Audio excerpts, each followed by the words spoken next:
All right, well, let's meet our candidates for tonight. City Council Member Niels Nierenham, Joan Irvine, Redondo Beach business owner, Georgette Ganter, a writer and artist, Jeff Ginsburg, small business owner, and James A. Light, our current mayor of Redondo Beach. This will be a time for us to collectively appreciate all of them for being with us tonight. Come on, join me in thanking them. All right. Well, let's get started here.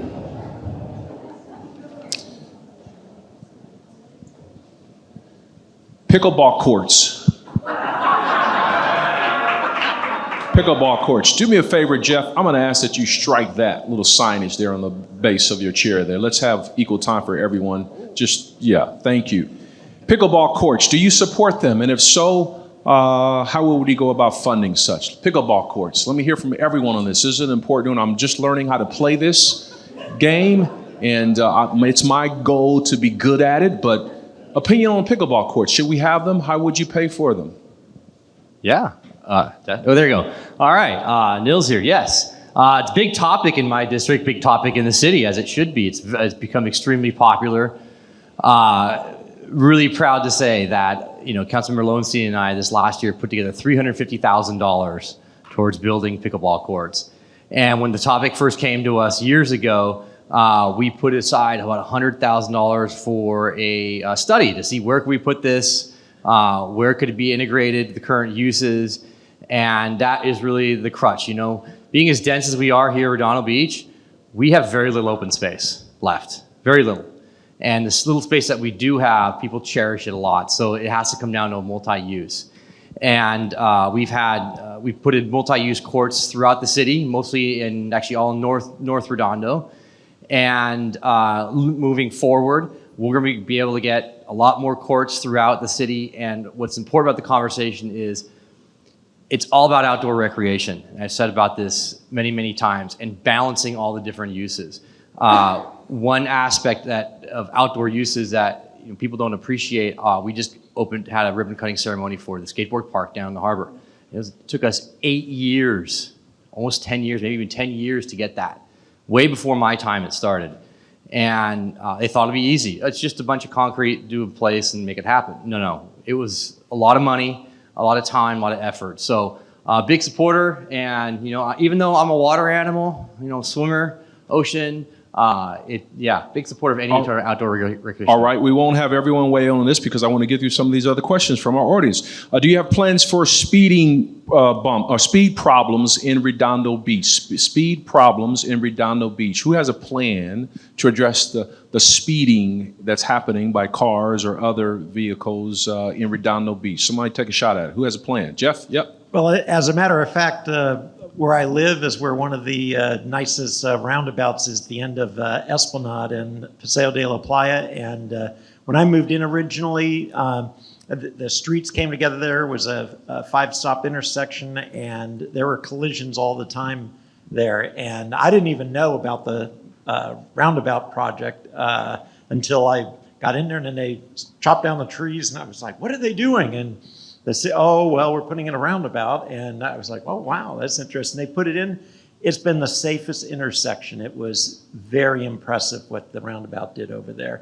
And from learning about that being right in front of where I actually live, and I'm on the Riviera Village Association. So in the village, we have people running the intersections there all the time. And that's where we have talked as a board that we probably want to have the next roundabout go is, the Vista Del Mar intersection there. There's all sorts of problems there. It would be a perfect location for it. And what's wonderful with roundabouts too is the center of the roundabout, you can have plants or you can have, you could have artwork. There's all sorts of things you can do. So yeah, it looks good and it makes it very safe. All right, let's have somebody else join in on this one. What about the growing senior population of Redondo Beach? Do you have any plans to support this particular population? Someone who hasn't weighed in. Yep. Okay, Joan here. First of all, I'd like to say, go back to the pickleball, that it's the senior population that is using the pickleball. And I think it's important, too, that we provide facilities for us seniors.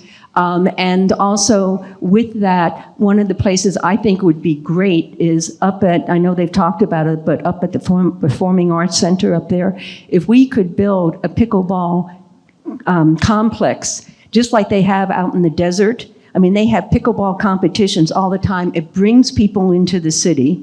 You're going to have people going to the restaurants, going to the hotels, great competition, and it's good for seniors. And then another thing with seniors, we need to it was mentioned before, we need to take a look at the housing. Because that's really important, because seniors are being priced out, and what was mentioned is that their kids and especially their grandkids are being taken away from them because they can't afford to be living in town. Okay. Another question is from someone else who hasn't answered. Should the city of Redondo Beach Unified School District pay or share or pay in full the cost for crossing guards? Someone else who has not weighed in on this issue, on these issues at all. Yep. Yeah, I'd like to answer that. I know you'd asked that earlier, and I think it's a great question. That's a lot of money. I think it is a shared expense because, the city of Redondo Beach, of course, it's a half and half. Well, the kids are at school. The school district is responsible, of course.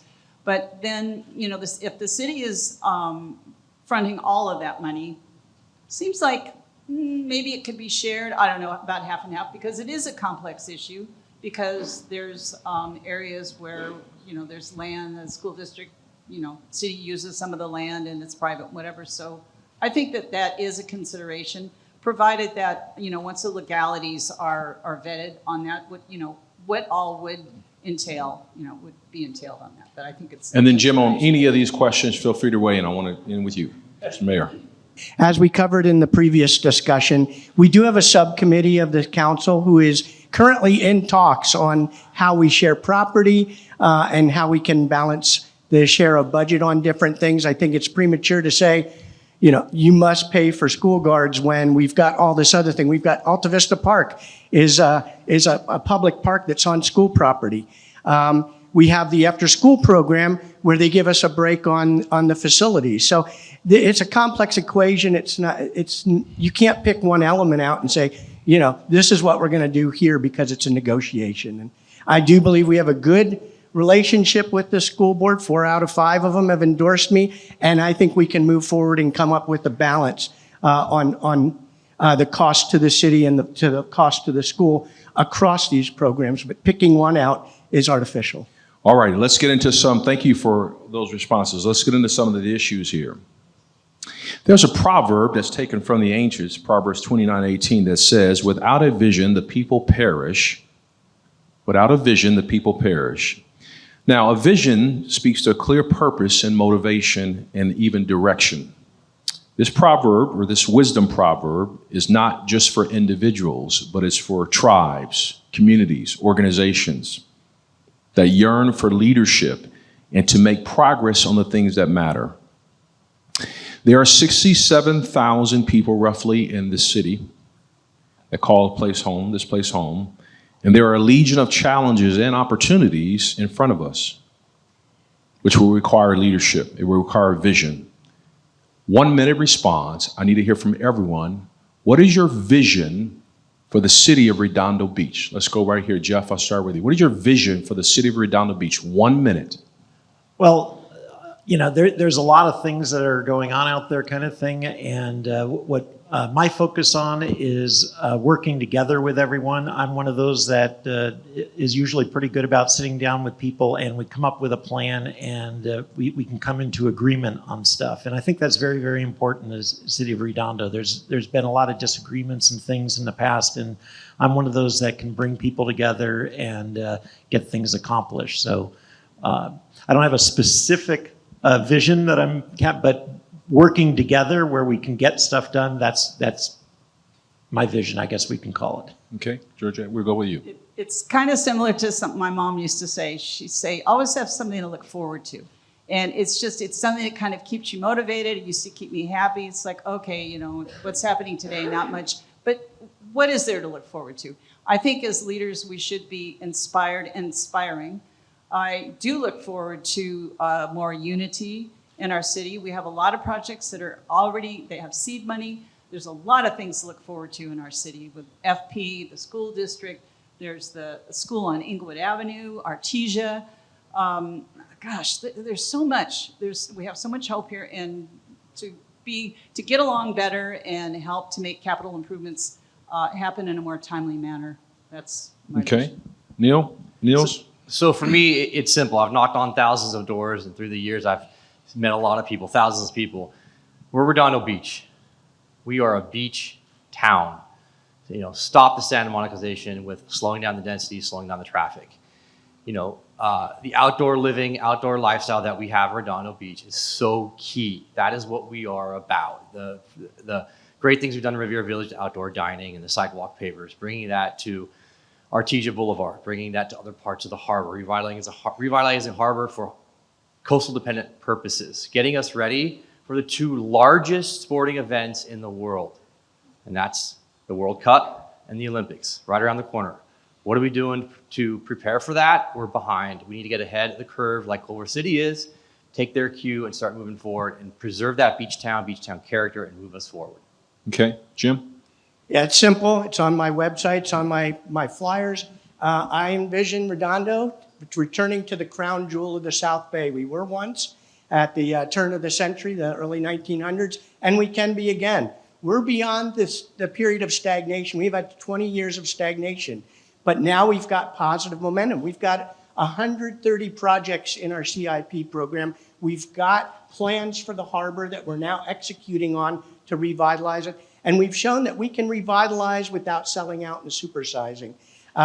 In North Redondo, the Galleria is about to break loose. We've got new zoning coming up for Artesia Corridor, and we're breaking loose city staff to help with economic development beyond the harbor now. So I envision a renaissance for Redondo. We're on the way, but we've got to fight to keep that momentum going. Okay, Joan?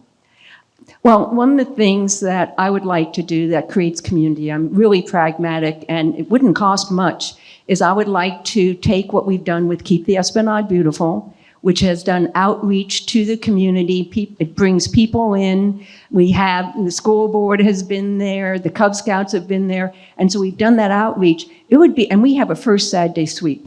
What I could see is I would love our city to have a citywide first Saturday sweep and this would be people in the community getting together, working in their neighborhoods, and it's a way that you could all get to know one another once a month, and plus, it would really look good if we're going to be bringing in people to have something like this as a citywide effort. All righty. Let's talk about the waterfront. Let's stay on this issue here for a little bit. The Redondo Beach waterfront is an amazing piece of real estate. It's apparent, but I think we all can agree, as a local resident, I can attest to it, that it has yet to reach its fullest potential. The Centre Cal era created two schools of opposing thought, if you will, no growth versus economic expansion, and there was very little oxygen in between. But regardless of your past position, the waterfront remains in current subpar condition. I think we could maybe all agree on that, which has led to an unsavory atmosphere, rather. There's been some violence that has taken place in that area. In fact, I saw firsthand one of the murders that took place that actually concluded near my home, in my property. I remember the individual who succumbed to his injuries from a violent attack. I'm going to ask this question from a 35,000-foot view, and then we'll needle it down a little bit. What is your vision as it relates to the waterfront property? What would you build or like to see specifically that's sustainable, your sustainable vision for the waterfront to move us forward in terms of where it is today? What is your vision as it relates to the waterfront? Okay, Joan, I want to start with you. Well, I was on the pro-waterfront development and worked on that very actively. Since Measure C, which stopped that, nothing has really been happening until now that we have the surf club coming on there. I think it's important that we bring businesses down there so that we have the economic money coming in to support things. I disagree with having just a park down there because we don't have the money to support it. But with Measure C, we're limited to what we can be doing in that part of the waterfront. But we have AES that is now in the middle of everything, that could be a great place that would be a combination of park, of commerce, of living, and would be right there by the waterfront. So I think it has to be a mix. Mixed usage. I'm totally into mixed use. Okay, all right. Jam, we'll continue with you. Vision of the waterfront. Yeah. Yep. So first, I think you mischaracterized the debate on Center Cal. A lot of us, and I was anti the Center Cal thing. I wasn't against revitalization or Okay, even some growth. I just think it was too much. Give you a chance to explain that in your answer. Go ahead. Well, I'll go more to the question of what's my vision. So that's all, the vision for the waterfront is already in work. I was on the Harbor Commission.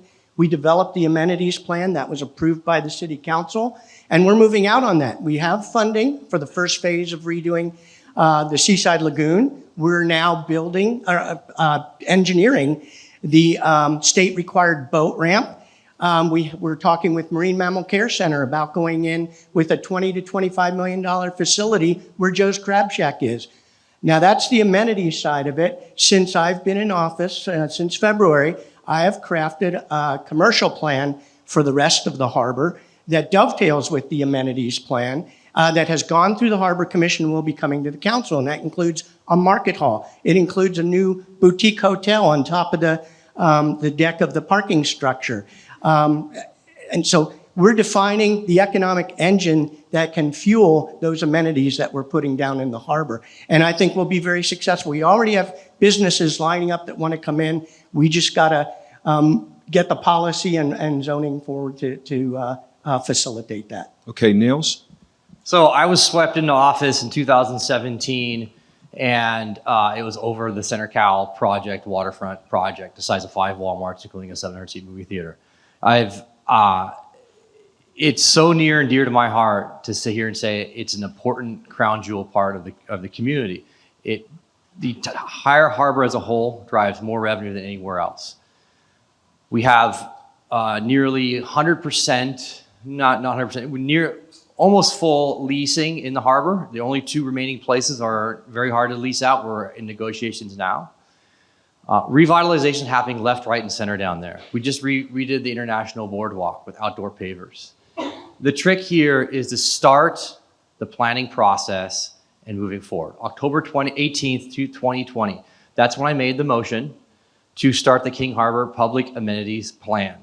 And that started and tipped off all these things that we're now talking about, from the boat launch ramp, Seaside Lagoon, Molby, International Boardwalk, across the board. We've never had a comprehensive plan for the public portion of the harbor. And here's what's important about that. I didn't just make that up myself. I didn't just decide this is the path we should go down. I'm using Dana Point as a model.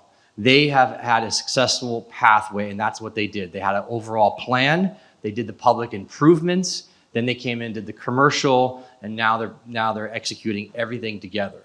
So that's the overall plan. And don't forget about the AES power plant site, because that is going to be a significant portion of our harbor and our ability to really balance out all these different uses. I'm going to pivot to that in a little bit, but yeah, we'll continue here on this question of the waterfront.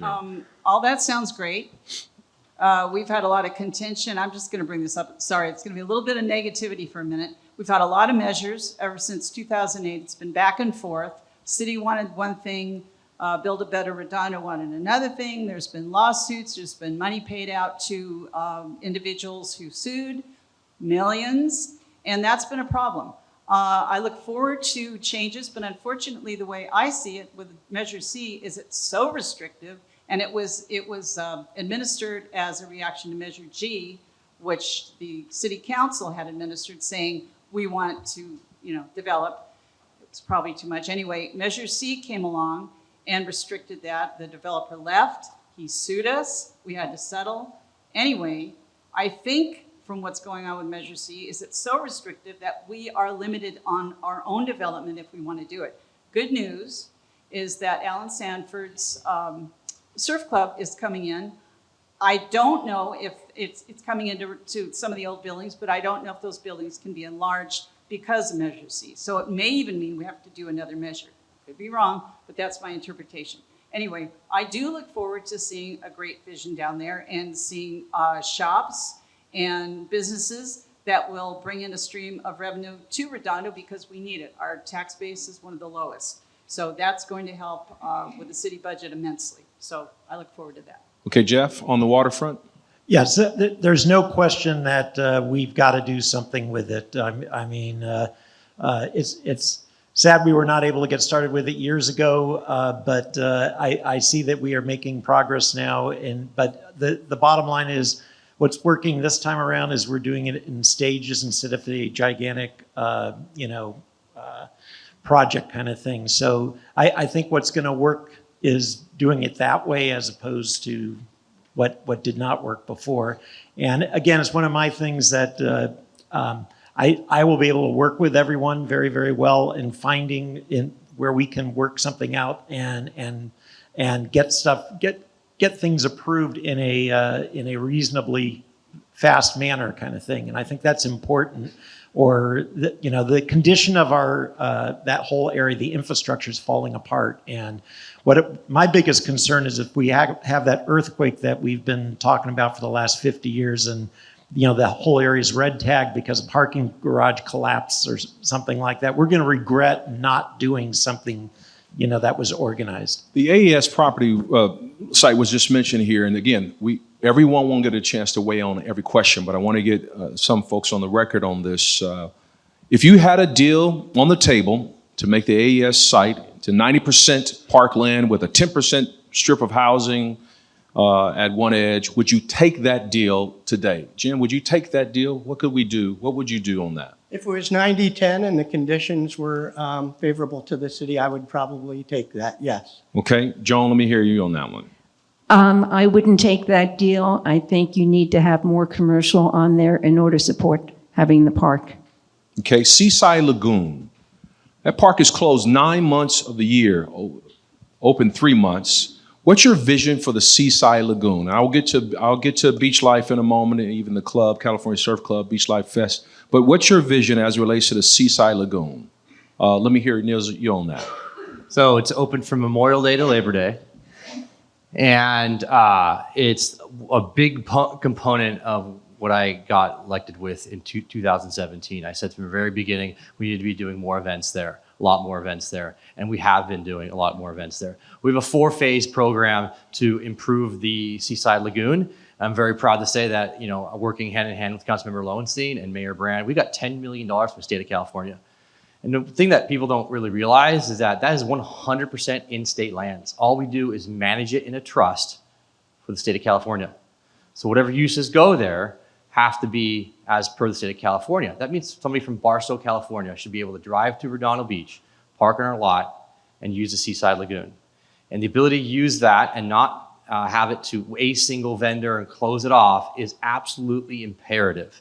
The Coast Commission, any future developments, will be taking a significant hard look at that. And as a lifeguard, ocean lifeguard down here at beaches, ocean guy, you know what? That is our biggest asset that we have for zero depth water entry, safe, clean environment. We're converting it to a pool. We'll be able to have events there year round with concerts and movies and other types of events. By show of hands, who's been to the BeachLife Festival in the last few years, the concert? By show of hands, who's been to the actual festival? Okay. All right. It utilizes the Seaside Lagoon when it's closed, and by all objective measures, the BeachLife Festival remains a tremendous success from attendance, economic impact, visibility. I mean, we had Sting last year, Seal. I mean, my wife I thought she was going to divorce me. This year we got Lenny Kravitz. I'm scared to think what could happen this year, my household. It's a good vibe. If you haven't experienced that, those of you who are joining us tonight, make sure you do. But there's a great partnership happening between private and public. Do you support BeachLife? And do you think it's an important part of the waterfront? Do you support BeachLife? That's pretty much a yes or no, a hand in the air. Oh, Everyone yeah. here supports BeachLife. Okay, For great. sure. As someone who signed the original lease, absolutely. Okay. License, not a Speaking lease. of- License. Speaking of lease, I want to pivot there. We have a 10-year as it relates to that particular use. For example, California Surf Club. Let's pivot there. 10 years. We're now a little bit behind in finishing the construction for various reasons, including the facilities. some over budget issues, there's been a request for that lease to be extended. There's been a request for that lease to be extended by those individuals who have, the non-developer locals, invested in this property heavily in the 2 vacant buildings as it relates to the California Surf Club. Do you support this request, an extension of that long-term lease, which initially was 10 years? We're now a year or so plus into that. Do you support the extension of that lease? Yep, I want to hear everybody on the record on this. Yep. Can I say if there's a timeline that goes along with it, then definitely that we know that it's going to be finished by a certain time frame, and then they're going to go from there. But until we have that, I would not extend it. Okay. Jim, Mr. Mayor? So you put us in a tough spot because we are in closed session discussions on this. We can't reveal what's going on there, what the council feels. In general, I am supportive of businesses that show vision, commitment, and investment in the waterfront and do good things for the waterfront. That's fair. All right, keep it going. I was the one that signed the original BeachLife license for the music festival in December 2017. They came to us for the BeachLife, the 2 concepts, actually individually, and it was a 10-year lease. That's what we started off with. As was previously said, we're in closed session negotiations with that. And here's what I could break this down for you. And this is really what's important about the long-term vision of Redondo Beach and the harbor and King Harbor. And that is, where are we going with a plan for Redondo Beach? The biggest problem that we had part of the CenterCal project was we bought the Fun Factory lease out for $9 million, which actually cost us $15 million. You stick a future council with a long-term lease and they want to do something, it's going to be a problem costing millions of dollars. So we've been very careful to make sure all of our leases kind of line up around the same time. We just signed a long-term lease at Port Royal. Leasing is all about vision and strategy. What works in the harbor? If it works, it's successful, it's part of the coastal dependent use, we're going to integrate that, we're going to move that forward. It's just simply as it is. We're going to move coastal dependent uses forward first. Okay, Georgette, let me get you on this. What is the plan down there? I mean, when the developer was there, he had a plan. And people said, well, it's too much. Okay, maybe we should have negotiated and brought it down. But anyway, be that as it may, what is the plan? Considering Alan and the California Surf Club, he has already established his capability with BeachLife, and he's got a restaurant now, and this upcoming. I think that, yes. I mean, I'd have to have more details. If I was mayor, I'd be privy to those details. But from what I could see, from my standpoint, is that, I think I heard that maybe he wanted a 20-year. Why not? We need the money. He's got a plan. In fact, I just spoke to an individual who is so excited. She joined and she told me how much what the fee was. I said, wow, Alan's got a vision and he's already attracting people to it. And it sounds like it's a tremendous success. And I say at this point, from my viewpoint, why not? Why not give him 20 years? And then what else, what other vision does he have? Maybe he could help work with the city, as would others. There's Mike Zislis. There's other heavy hitters in the area to work on a plan, get the plan done, and then let's bring them in and start getting some revenue. Okay, Jeff, let me hear you on this. Yeah, I mean, my normal day job is property management, so I'm used to negotiating leases and all that kind of stuff. And the bottom line with it, if the numbers make sense in what they're doing, and we've got the language in the lease set up correctly, but it's no question it makes sense to do that. Maybe even a longer lease than 10 years, if things make sense, kind of thing. But you have to go over all the details and make sure of that. Let's talk about the boat ramp. The Coastal Commission has said that it should be built in an account by one city official in a recent article. Over 9 attempts since 1959, I think that's Eisenhower administration, if I'm not mistaken, to build this project has failed to pan out for various reasons.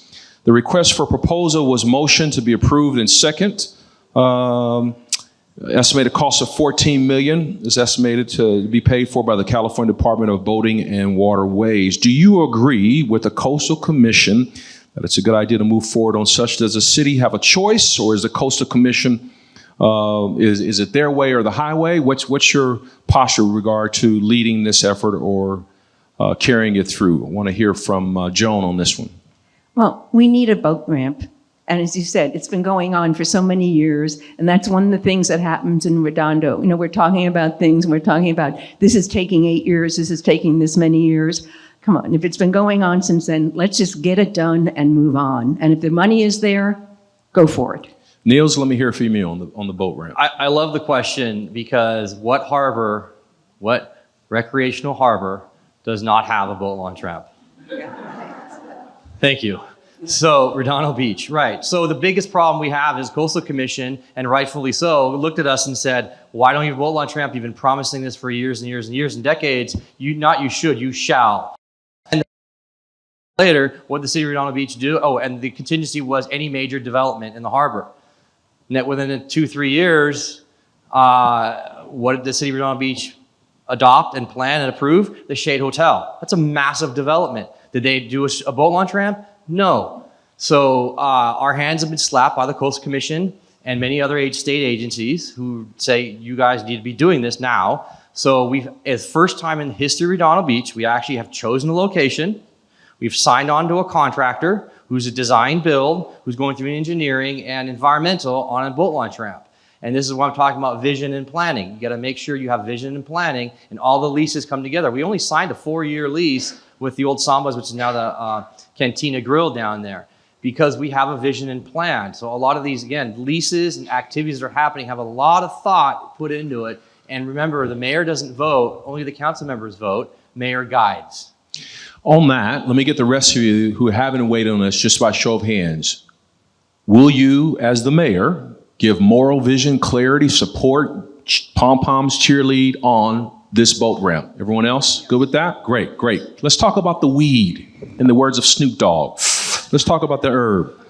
Cannabis, one of the more polarizing subjects tonight, but very applicable to this election as this issue is being decided on a council level as we speak. Do you support or will you support retail cannabis in Redondo Beach? Show of hands, yes or no on that. You support retail cannabis. All right, I see an odd person out on that. Let me hear you on that.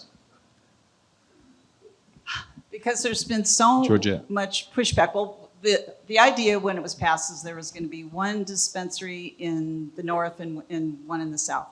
And when they talk about the north, they talk about Artesia Boulevard.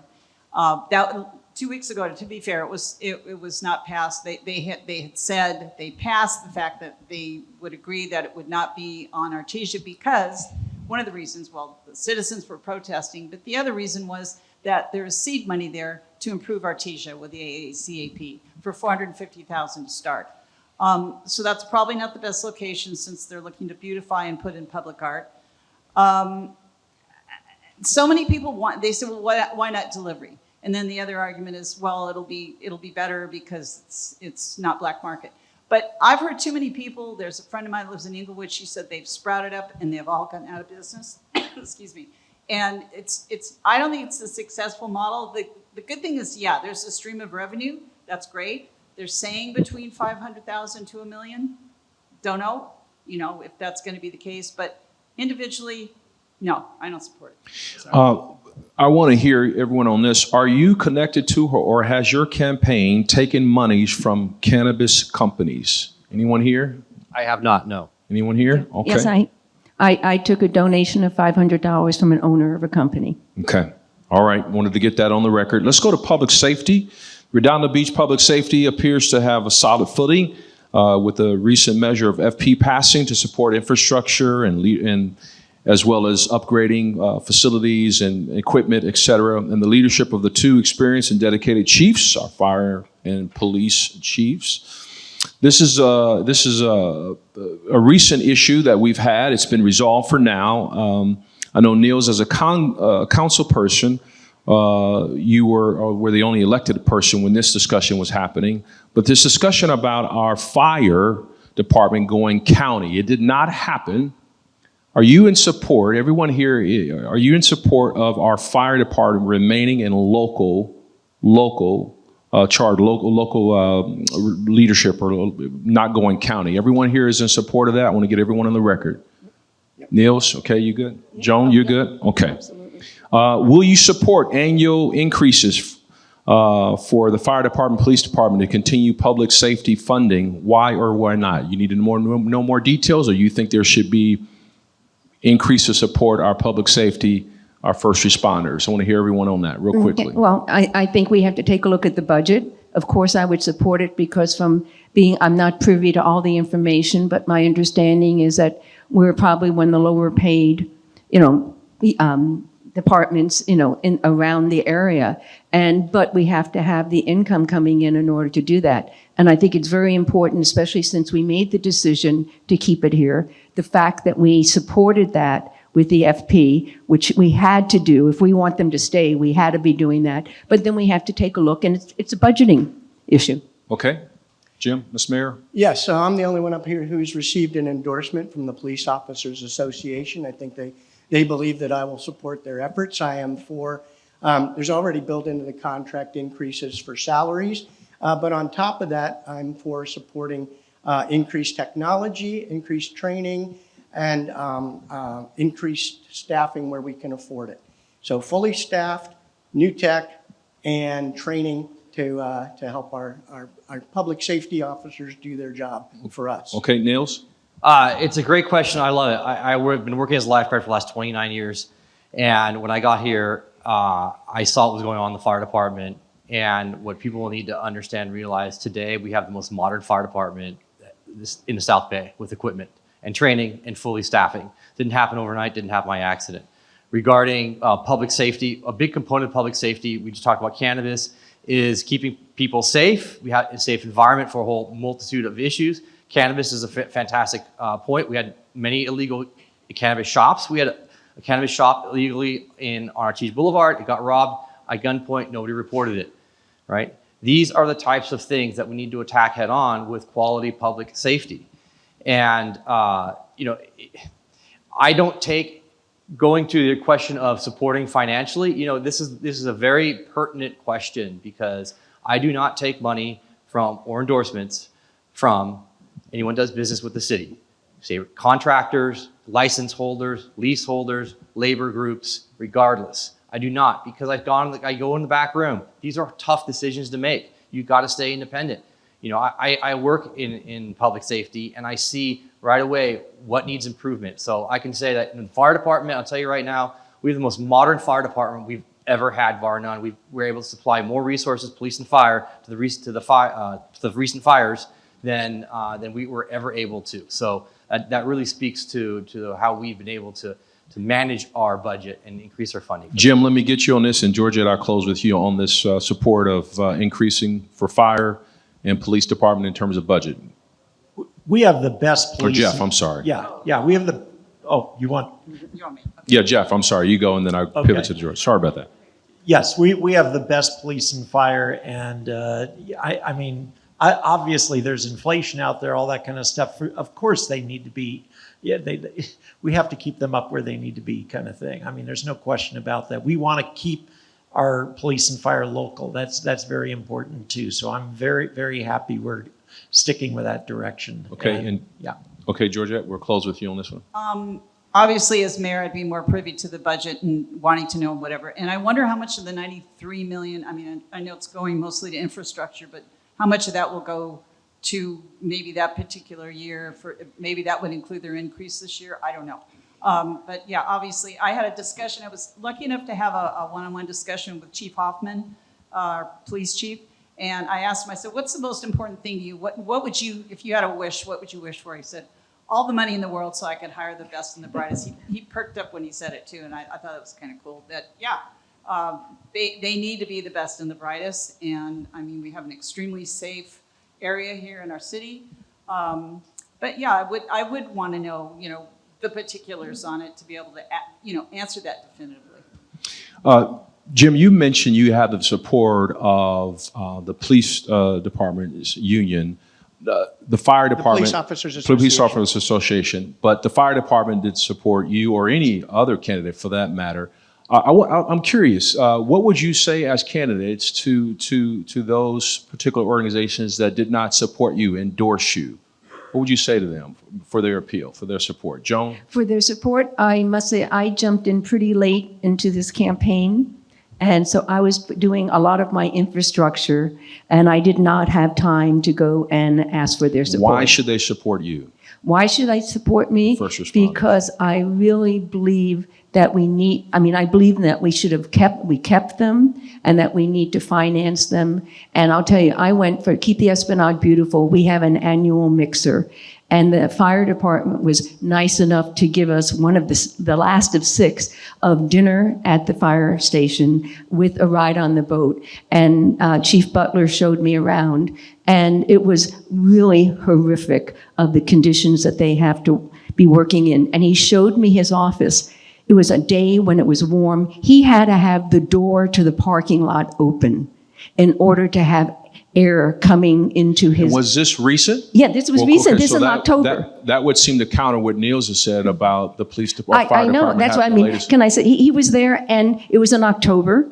And then also what happened is, because of the rain came in, he had all of his memorabilia for the last 40 years of being in the fire department, in LA, and came here, and he had it there. And when it rained, it destroyed a lot of his memorabilia. On this, Niels, you've been on council. You're the only person presently on council right now. Obviously, the mayor's on council, but in terms of elected, serving 2 terms, is it now? But you didn't get the support of the Police Officers Association, nor fire. What do you say to that? Well, Mr. Goodlow, I think there's a reason why the fire department is not supporting anyone up here. I want to remind you that I do not take endorsements or money from any city labor groups, any contractors, any vendors, any license holders, any leaseholders, period, bar none.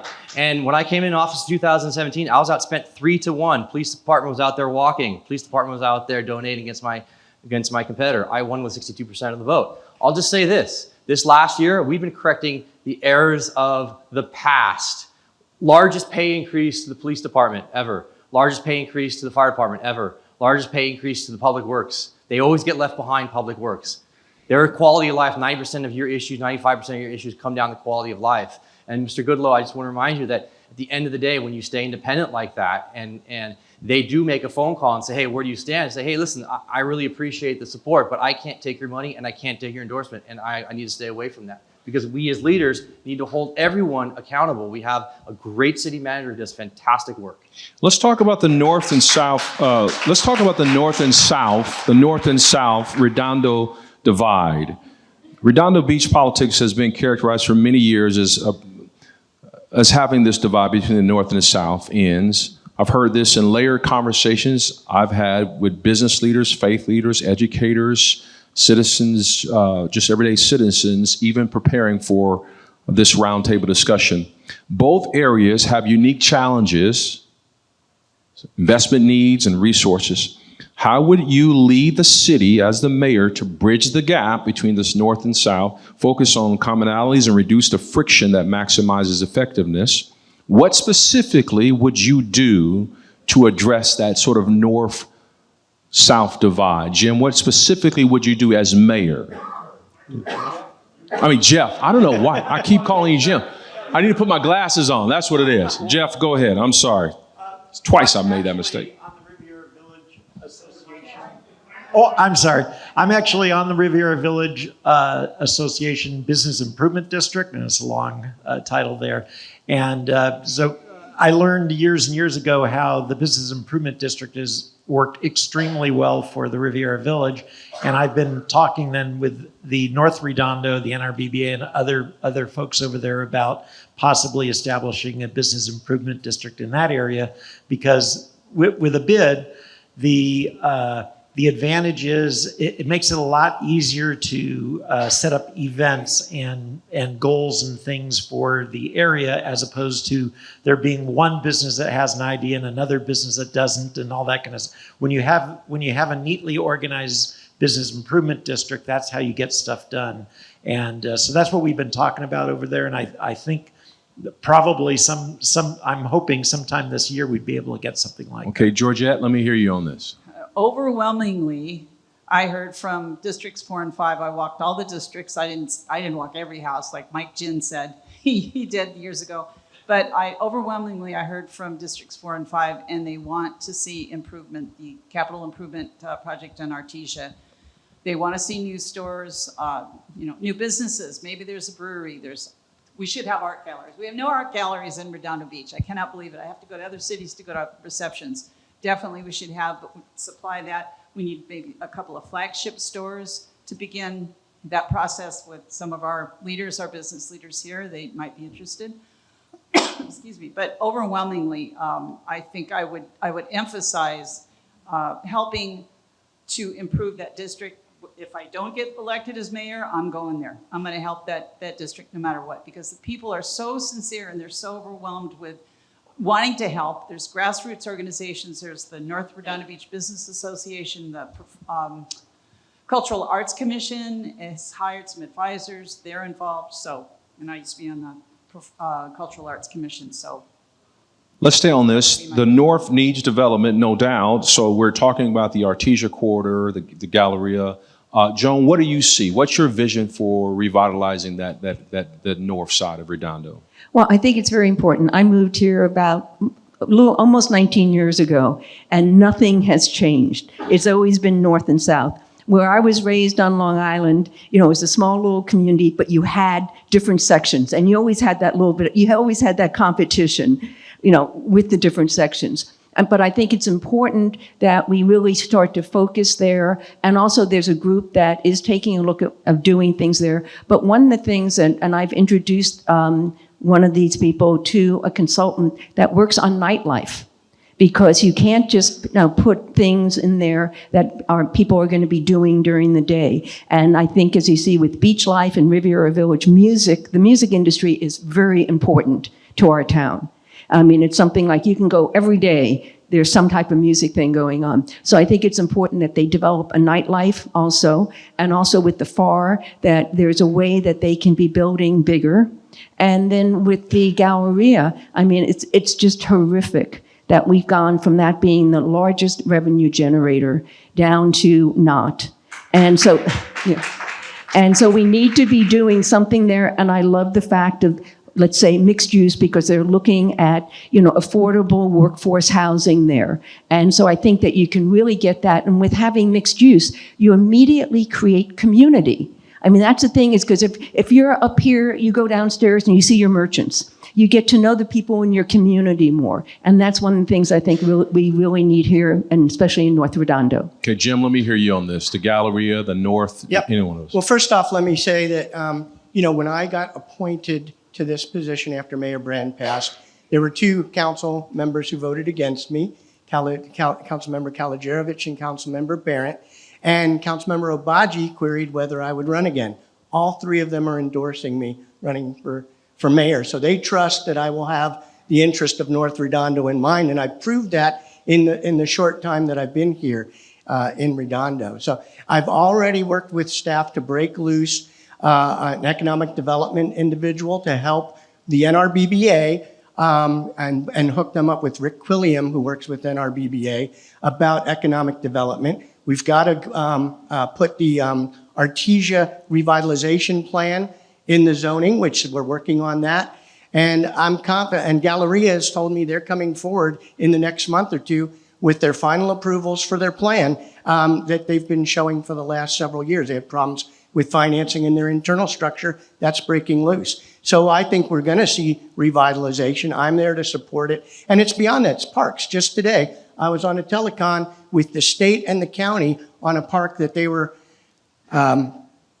chastising us for in Dominguez Park. And I think we came up with an amicable settlement on that. And that's the kind of time, as a retiree, I can go in during the day. I can work with these different constituents in the city and outside the city to make things happen. And I've demonstrated that I am for all of Redondo, not just South Redondo. Joan, you mentioned something that I wanted to raise, and Niels, I have you respond to this, but you talked about workforce housing. I know that with a number of employers here in the city of Redondo, let's take our school district, for example, a number of people who work in Redondo Beach cannot afford to live in Redondo Beach. They commute. And so when you talk about workforce housing and affordability of such, Niels, what is your vision for that? Do you have a plan to address workforce housing in the city of Redondo for those? Love the question because I can tie it in right with the Artesia Boulevard question and Galleria question. January 2019, we approved the largest development project, maybe the second largest development project in the South Bay, definitely in Redondo Beach, and that's the South Bay Galleria. 300 apartments, hotel, commercial, net new zoning. And a part of that, I got $2 million for Artesia Boulevard for beautification purposes. What I'm going to be doing for Artesia Boulevard is what I did, the success I've had to make record revenue in Riviera Village, which is outdoor dining, pavers, lights, sense of place, community, events. That's what Riviera Village does. We're going to bring that to Artesia Boulevard. It's rude for a council member to go to somebody else's district and force their way upon them and say, you shall do this. We respect each other's districts. But as the mayor, I'm going to bring the leadership that I provided in District 1 for Riviera Village throughout the entire city. When it comes to workforce housing specifically, the developer, when they came to us for the Galleria project, now South Bay Social, I got 20% affordable housing. Nobody in the South Bay is producing the amount of housing that we are, much less at the affordability rates that we are. Now they're coming back with 350 units because that's what the EIR that we approved in January 2019 had allowed in it. So, all these projects that come in the coastal zone, require 10% affordability. I started a conversation on the council regarding mandating projects over a certain size. I'm the only one that pulled the project, 36 units on Fisk Lane, and said, hey, why does not include affordability in here? What about this? What about that? Workforce housing and housing, it's a very complicated question, and you have to get into the details of it and to be able to move it forward. I have a track record. Let me circle back to another issue I brought up earlier, and Jeff, I want to hear from you on this first. Redondo Beach Unified School District, I know I'm human, I make mistakes. It happens. Redondo Beach Unified School District, it's a lot of folk. When you talk about students, when you talk about families. As mayor, how would you engage more representatives, our superintendent's office, our teachers, our educators, support staff, the students, for example, civic engagement and the importance of such, mentorship programs. How would you engage Redondo Beach Unified School District as mayor? Like, how would you galvanize and come alongside them and have a more sympathical relationship as mayor? How would you do that, Jeff?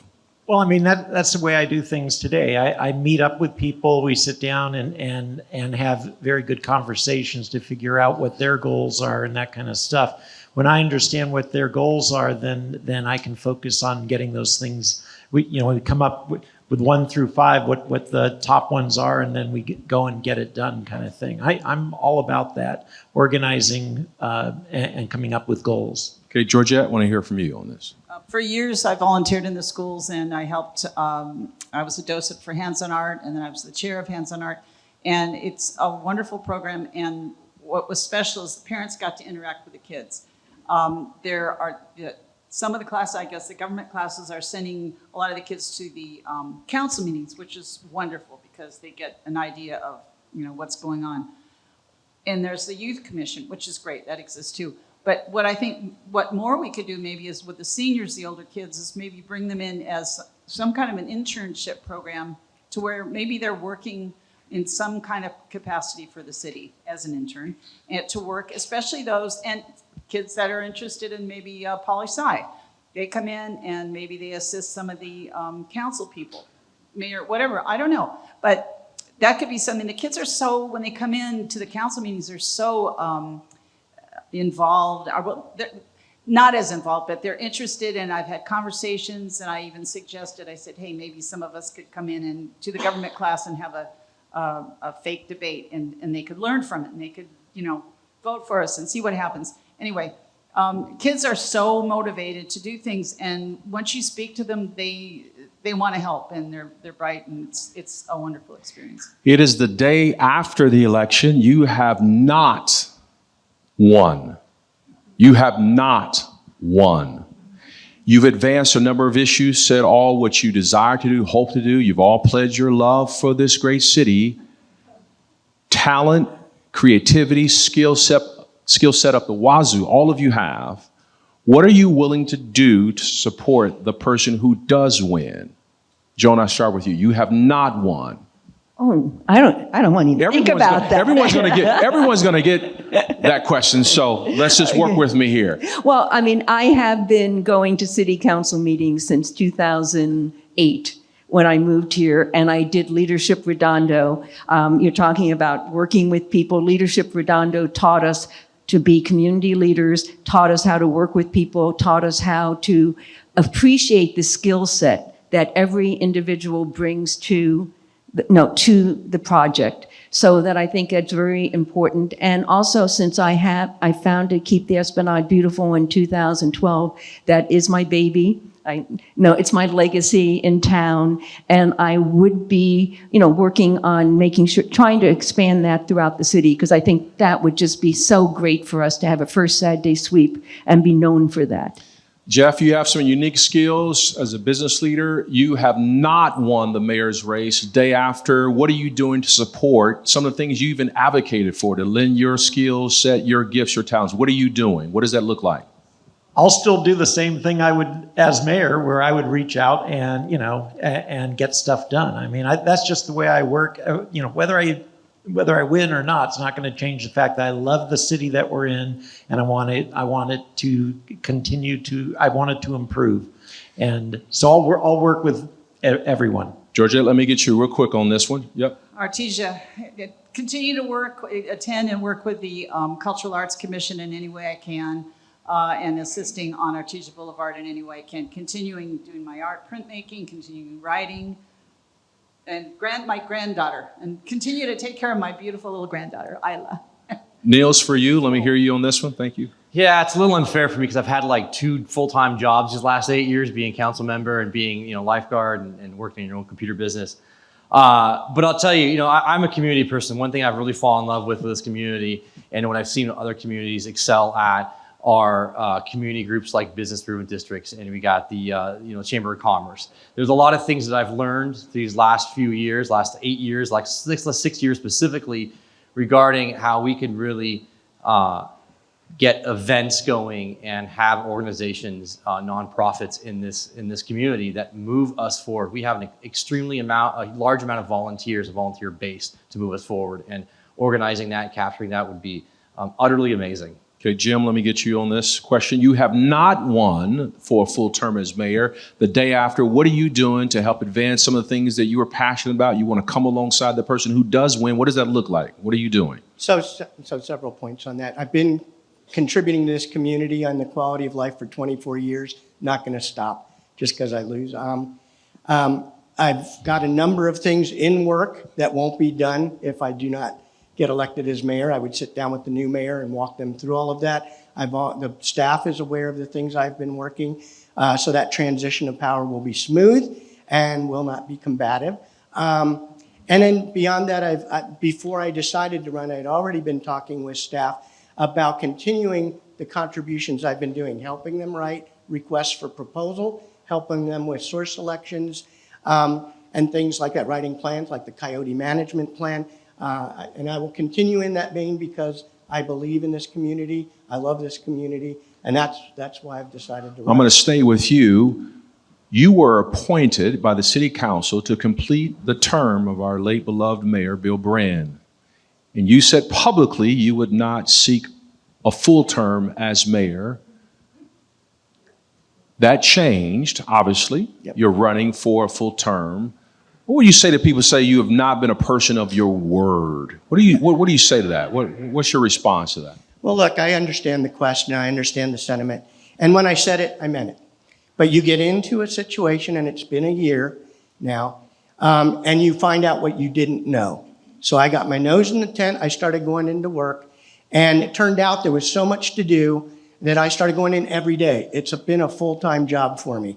And I've been able to see how I'm a force multiplier with the city. I work elbow to elbow with city staff. I can work during the day to call the different state, county, and other cities to negotiate outcomes that we need in Redondo Beach.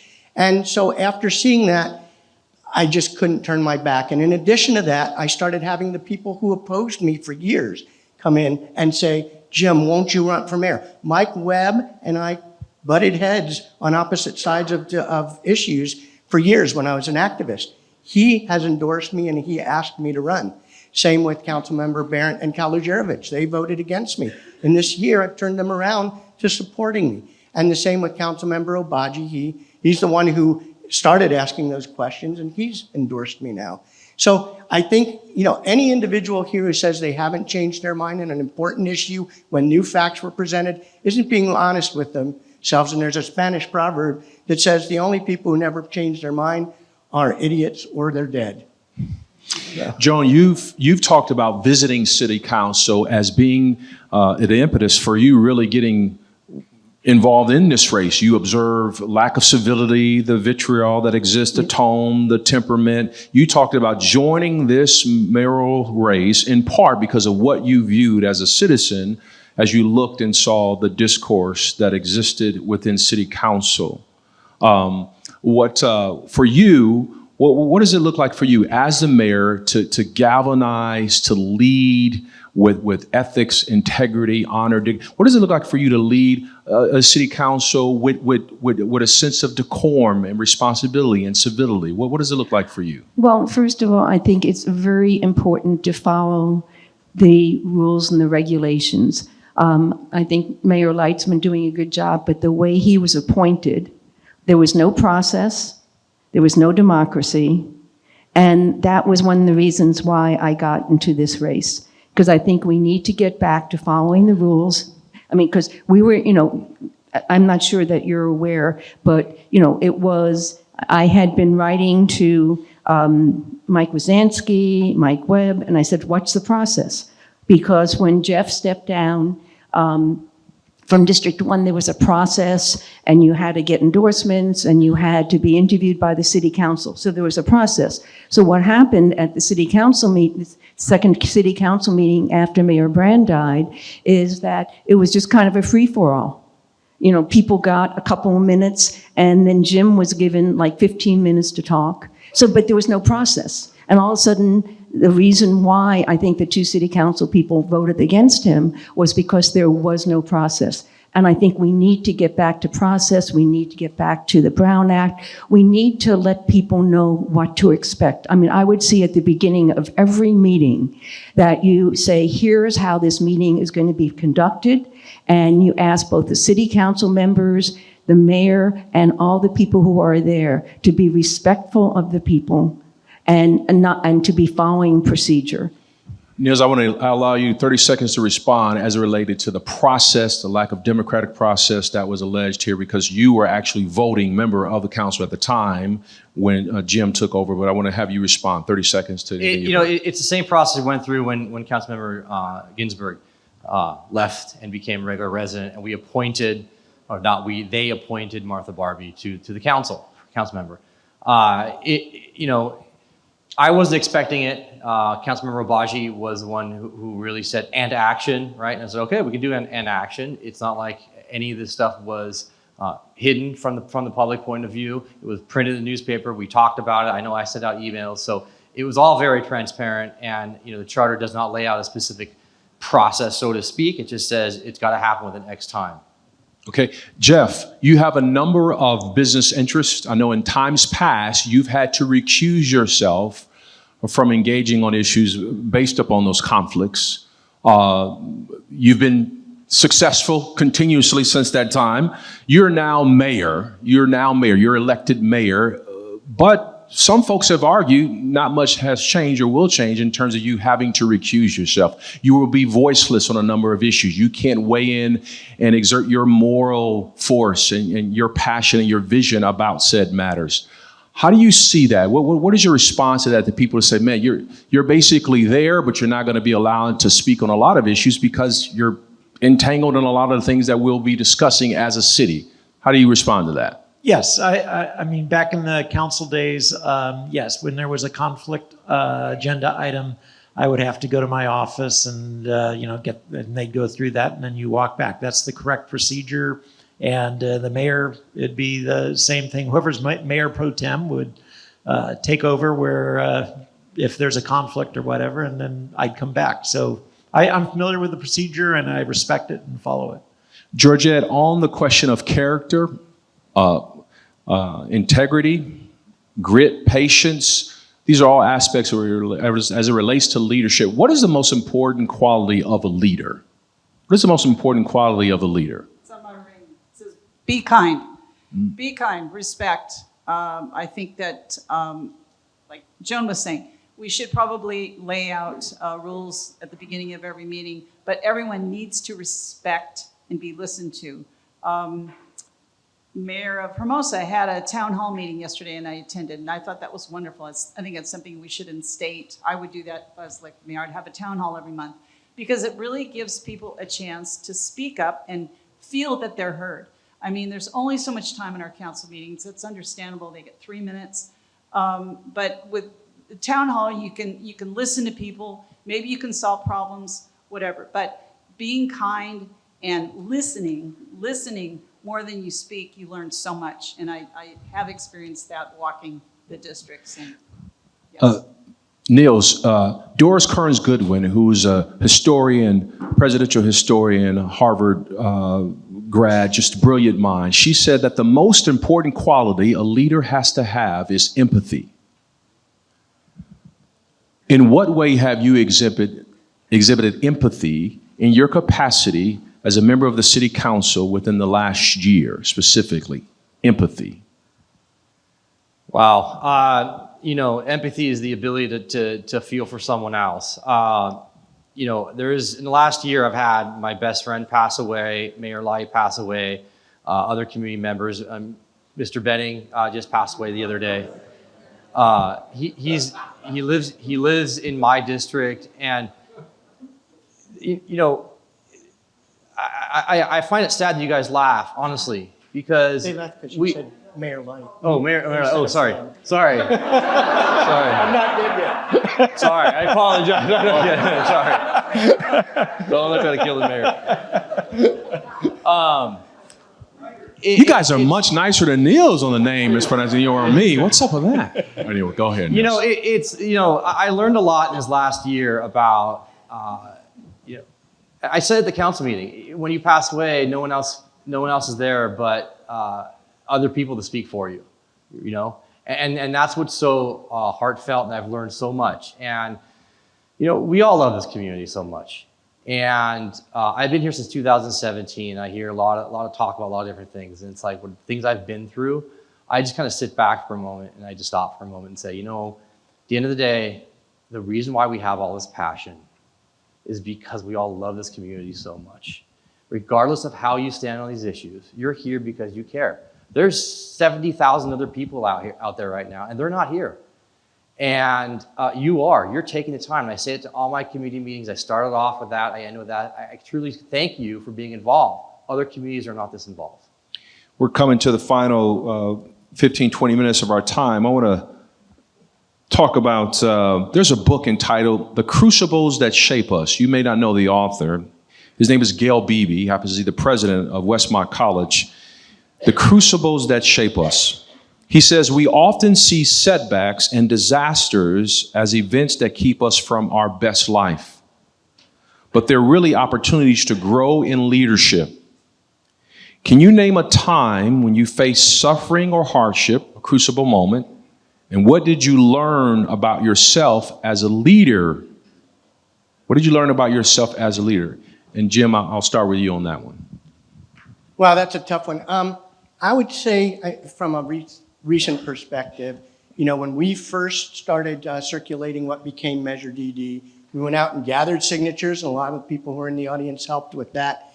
And we came up 240, I think it was, signatures shy of that qualifying for the ballot. And that's, after all that work, that was a big letdown, and feel like we let down the people who were helping us gather signatures.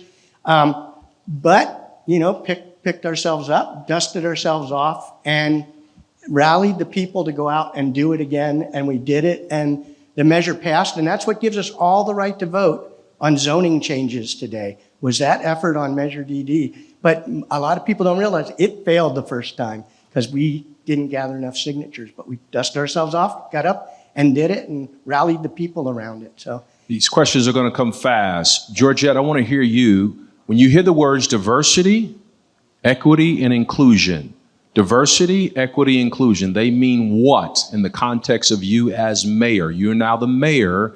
Diversity, equity, inclusion. What does that mean to you? There's not enough of it. My son is gay. Friends are gay, whatever. Friends, we can't have enough. Our minds cannot be open enough to accept all the walks of life. If people say, I don't understand, why are they this, that, or the other thing? It does not matter. If someone is the way they are, if someone believes certain things, as long as it's not harmful to others, it needs to be accepted. You may not want to say it hourly, but nothing needs to be done to stop that individual from living their lives. And I believe that with the current administration in Washington, it's unfortunate, their current stand, but there needs to be an awakening and embracement and love. We need to have more love for others that we don't understand, and that's just it. There's Jeff, I no want to other hear way. you on diversity, equity, and inclusion. It means what to you as mayor? My broken record about all this is, can we all just get along? That's really, I'm just, different people have different opinions and all that kind of stuff. But, if as long as it's not harming someone, let's just all get along and work together. And life can be wonderful out there. Just, enjoy it. Listen to this quote. A genuine leader is not a searcher of consensus, but a molder of consensus. I believe that real progress is made only through consensus. Someone who has power can impose his or her will, but only for a short time before things will return as they were, for better or for worse. The Reverend Dr. Martin Luther King Jr. He talks about a molder of consensus. Because of the position of mayor in our government structure, it's not what we call a strong mayor from a functional standpoint, but from a moral standpoint, right? From a leadership standpoint in terms of galvanizing, how will you as mayor be a molder of consensus? Not cliques, not preconceived notions, predetermined votes just based upon the issue because it is the issue, as opposed to looking at the facts, weighing consideration what's in the best interest of the city. How will you be a molder of consensus as mayor? Start with you, Joan. Well, this is something that I've done in numerous jobs that I've had. In fact, one of them, we developed policies for the core of the internet for top-level domains. And we had people we had Nadine Straussen, who had been president of the ACLU for 18 years and the first female president. We had people from different countries. And it was a matter of listening and getting everybody to work together. It was not one of those things that you had to define what is the goal here and how can everybody help with establishing that goal. And not everybody's going to be doing it the same. One of the things I've always done when I had people working for me, I would have them, here's what needs to be accomplished. Here are the steps that I take. But please, you do it in a way that works for you, because we all have different skill sets. So I'm very much into giving people the responsibility and the latitude to do it, for them. And with, as far as, I think it's just so important to do. Jim, I want to hear you on a molder of consensus. Yeah, so I've been doing it my whole life, my whole career, I should say. Air Force officer, rose up to the level of commander, set strategies for military units, got into the aerospace industry for 27 years, rose up to the level of board level and executive level positions where I was setting strategies for small aerospace companies that were growing, and I got them behind those visions. I've been on the Harbor Commission for 8 years, set visions with the amenities plan for certain of the amenities, and led the people to the conclusions that resulted in the amenities plan that we see today. And that's not just me broadcasting my vision, it's telling why I'm behind that vision, but then adapting it when somebody has other good ideas. And I think that's a true sign of leadership, is when you start to set your vision, you cast it out there, you listen to the feedback, and you adapt it to better ideas that may come up, or alterations to the idea. But I've been doing it in City Hall the last 8 months. Leadership has a rhythm. Leadership has a feel. Leadership has a tone. Leadership has a texture. A question I often ask in leadership conversations is, every leader should ask this question of those who follow them. What does it feel like to be on the other side of me? That's empathy. As I'm leading, what does it feel like to be on the other side of me? Niels, what would people say to that? You are speaking, you are leading. What would people say it feels like to be on the other side of you? Your tone, your temperament, your texture, your disposition. What is it? You know, in the last 8 years I've been on that council, I've had tremendous opportunities to work with other members of the council members to get things done.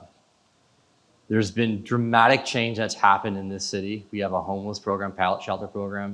It didn't happen by mistake. Councilmember MD and I would be able to look across the dais from each other, and we'd just be able to know what's going on. The biggest thing I've been able to hear from my constituents in District 1 is that I take the time to listen. And leadership is listening. Communication, the art of communication starts with the act of listening. People don't want to hear us talking to them all the time. My district talks to me all the time, every day. And they want to be heard. And the biggest thing I hope others say is that he listens. We might not agree on a certain subject, but he listens. And I take all that input and I digest it, and I learn and I change course or do what I need to do. When it comes to integrity and vision, you choose a spot out on the horizon where you're gonna go, and you're only successful if you multiply the people with you, get as many people on that boat, increase the amount of boats that you have. The more people, the better. Because when you have other people singing your praises for you, when you have other people going out and doing the work for you for that same point at the end, that's when you know you've succeeded. Georgette, let me ask you this question. When was the last time you've taken responsibility for a mistake you've made as a leader and said, I'm sorry, to someone maybe other than your spouse or partner? You've been leading, you made a mistake, and you said, my bad. When was the last time you've done that? Can you think of the last time you've done that? Don't make mistakes. Probably my daughter and I are close. Maybe she doesn't count as far as you said. Only I'll take you it. said spousal leave. But I can be harsh sometimes with the closest ones I love because I'm too much of a perfectionist. Okay, the whole point is you have to let go a lot of time. And I think that, kind of answering what you just asked these guys, delegation is good. I think sometimes I need to let go and not be so controlling and delegate to people.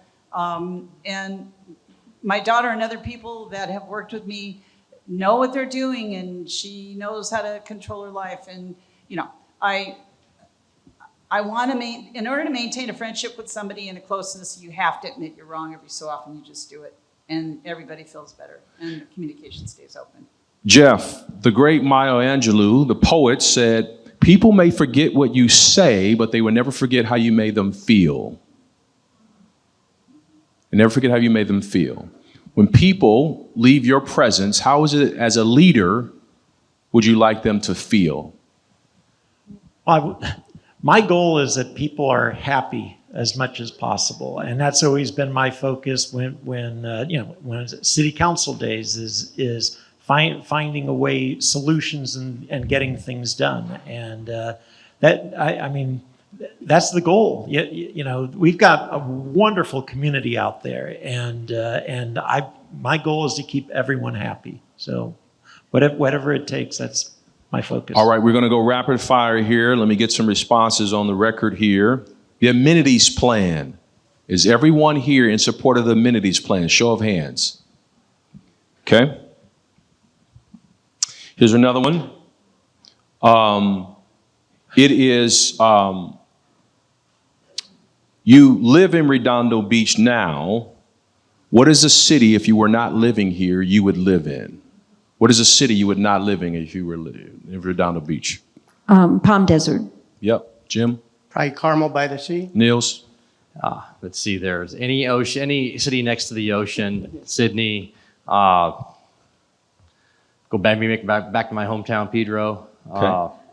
You know, All right. Georgette? Mendocino. Okay. Jeff? Is there another city? Goodness. Your high school yearbook voted you as most likely to fill in the blank. Your high school yearbook, your college classmates voted you most likely to. Anyone take that one? Anyone, real quick? Be creative. Yep. Be an Olympic swimmer. Okay. Anyone? The person you would enjoy having a casual meal with to learn more about living or alive today. The person you would enjoy most having a meal or a brew with to learn more about them. Who is that? Okay, there's a wonderful professor out of Yale that has done research and written a book called Breaking the Age Code. And it's about ageism in our country.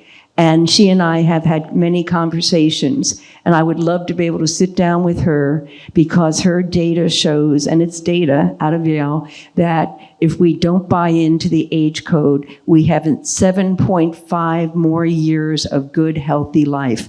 And I want to sit down with her and really have that discussion since ageism has come up, and I was told I was too old to be running for mayor. And I like to believe that I have broken the age code. All right.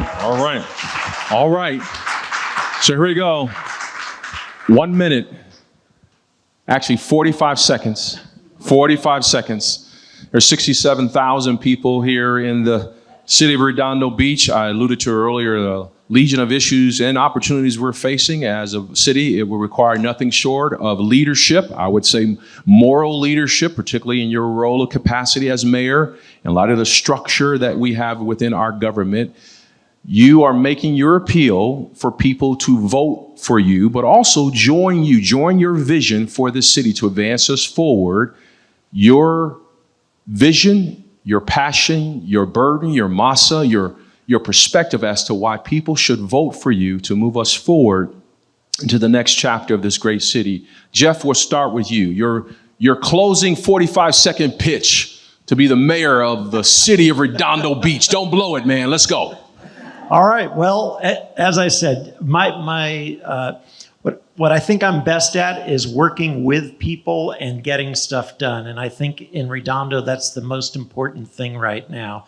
We need to be able to move forward. We don't want to run into too many road bumps along the way. And so I believe I am the one that will be able to make that happen. Okay. All right. Ms. Georgette, we'll continue with you. Talk to me. Tell me everything. Tell me everything you want. What is your vision for Redondo Beach? Let's do a survey. Let's find out, what do you want? I want what you want. I know what I want is more art, more public art. I want to call every artist in and let's make Artesia beautiful. Call in young people. Try to encourage as many young people to get involved in politics and art and the city and whatever their passion is. What's everyone's passion? What would they want to do to contribute to city council, to city government, and make it better, and what would make them happy? So that could rally the troops. That worked when I did Redondo Beach Art Group and Power of Art, delegating to people and finding out what they wanted, what their best strength was. All right, Niels, we'll keep the party going. Let's go. The success I've had in the Riviera Village and other areas, but particularly Riviera Village, I'm going to do throughout the entire city. Artesia Boulevard, Harbor, PCH. I'm going to get us ready, get us going for the two largest sporting events in the entire world. World Cup, Olympics, right around the corner. Where are we going? We're going to have hundreds of thousands of tourists. We have billions of dollars coming towards LA. Let's take advantage of that. Let's clean up all of our parts of our city. A rising tide floats all boats. Let's make all the businesses event spaces. Let's have organizations that organize, become a host city, be a welcoming host city for a country that we want to be able to welcome here, make our grand central for all of these world events. And together like that, we're going to be very successful, and we're going to have an awesome city, and it's going to be a great time in the next couple of years. Thank you. Jim? I've already said it. My vision is to restore Redondo to the crown jewel of the South Bay as it once was. We've got that momentum going. I've shown 24 years of passion and commitment toward that vision, towards our quality of life and the seaside character of our town. And I've got the leadership and experience. I've demonstrated that just in 1 year as mayor, I've made great strides forward and started accelerating the achievement of that vision. And Joan, we'll conclude with you. Okay. Well, as I said earlier, with what I've done with Keep the Esplanade Beautiful, I started that just because it was necessary. People were complaining, including myself, about the dog poop and the trash on the Esplanade. And finally, I did something about it and gathered people. And we just got the Chamber of Commerce. We got their Nonprofit of the Year award last year. And I see expanding that to the city as a way to have everybody work with their neighbors and work with their friends and really do it on a personal level. All right. Will you join me in thanking our candidates? Officer Mayor, I'm going to have them to hold their seats. Chairs hold.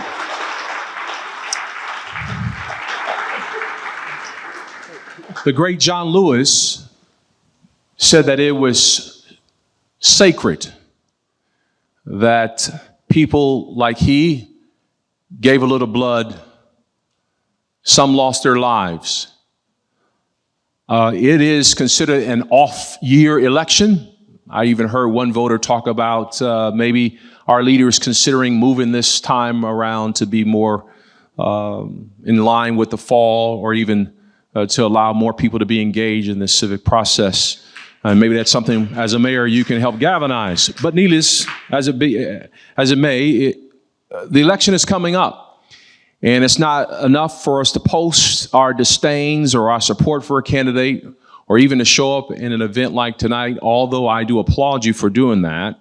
But we have to not just talk about it, we have to be about it. This is your power. This is your voice. We've never done choice ranked voting here in the city, but we're doing it this time. And my hope and prayer is that you will be fully engaged in this consequential election for the office of city mayor, for the office of city attorney, and of course for our council members. I want to thank all of our hosts for making tonight possible. Again, special shout out to all of our tech production and support team, to Alan and his team helping to make tonight possible. I think our candidates are willing to shake some hands and stick around. And we'll take a group photo here. Thank you all for coming tonight. God bless you guys. Have a great night.